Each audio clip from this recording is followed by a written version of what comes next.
So it's good to be back, and today I'm going to be showing you how you can be more deceptive in your basketball moves. This at first might appear very minimal, like a small detail, but if you get it down, it's going to help you to have an advantage over your opponent.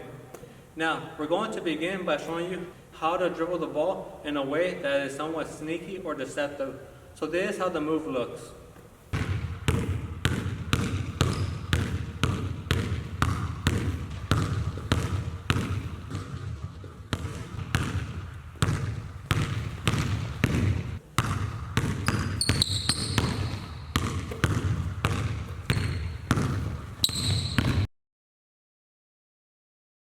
Now, why this detail is so important? Because when the defense or the opponent is tracking the ball from right to left or left to right, at some point he's going to be tracking it and it's going to appear that you're going from right to left, but the ball is going to stay on the right side, as you can tell.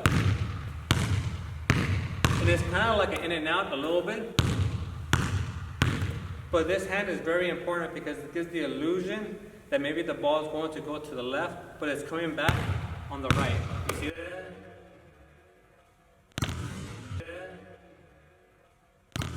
See that?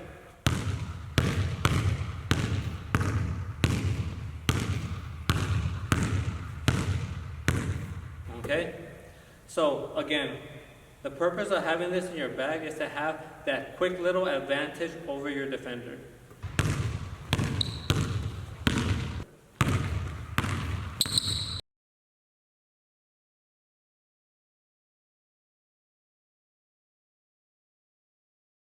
So let's begin with the flick. Now the flick, what I like about it, again, the whole point of this video is going to be how we can be more deceptive.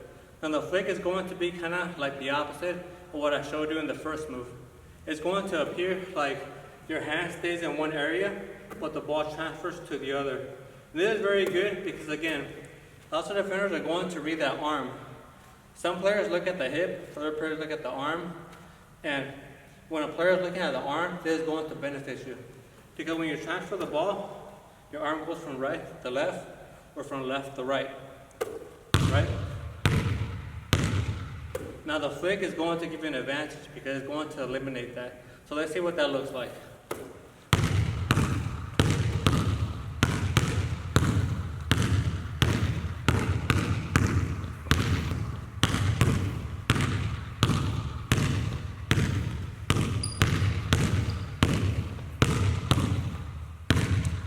Okay, so how you're going to use this to your advantage is that you don't use it all the time.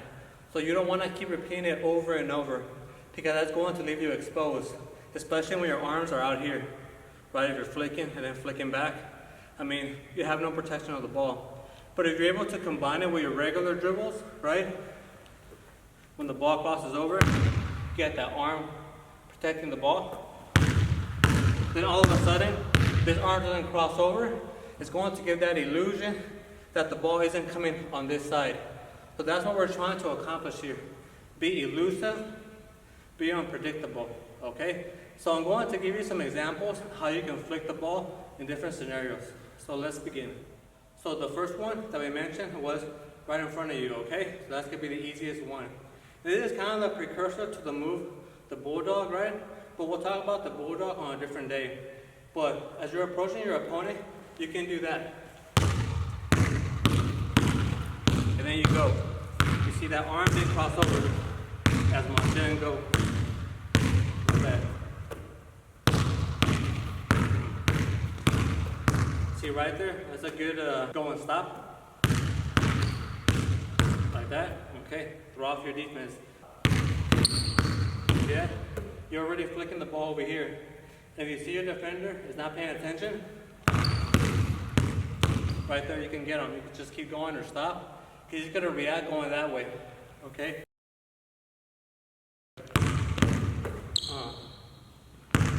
Again, so try to practice this flick. With the flick being in front of you, you're going to notice how it's going to be different. Where you can have some advantages. You guys just have a step back, right? Like that.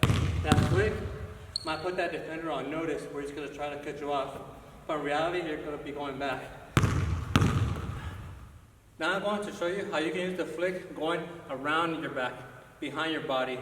Maybe some of you guys weren't thinking about that, but try to add this to your back because it is very, again, efficient. Especially when a lot of people do the around the back and they telegraph it with that arm swinging back. But when they stick out that left hand, right, you can see it coming. Now the way we're going to be deceptive is we're going to stick this arm, that left hand, inward, then we're going to flick behind us, okay?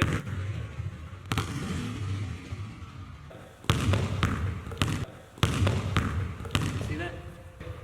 And since Curry, we mentioned Curry as an example, he a lot of times flicks the ball going back in a diagonal.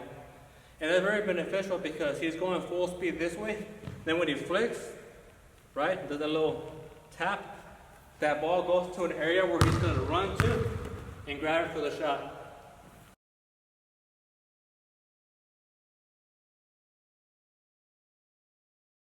Now I'm going to show you how you can do the flick when it in and out. So your hand goes around the ball, it's still on top of the ball, then you're flicking. See that? And that's sometimes better than just dropping it. See right here? You're dropping it down here. A circle, like a half circle, and it drops with the momentum of the ball going back. Now as you flick, the ball is going to be going maybe sideways, a little bit more forward, depending on how you turn your body. Like right here. See it? Ball's going right there. Well, that is turning my body a lot.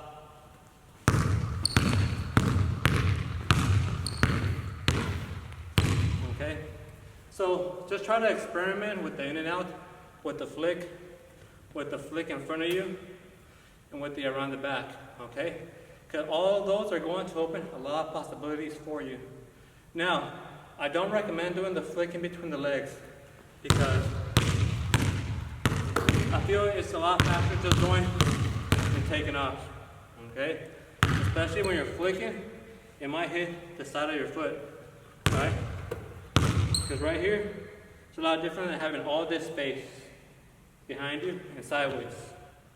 Alright, so hopefully right here with this video, I give you a lot of different options, how you can be deceptive, how you can be elusive, how you can throw the defense, your opponent's ball tracking off, because that's the goal of these little tiny details. Now, I don't want to leave without telling you this detail. You can also combine it with the flick and the ball going underneath your other arm, okay? So that can look like this.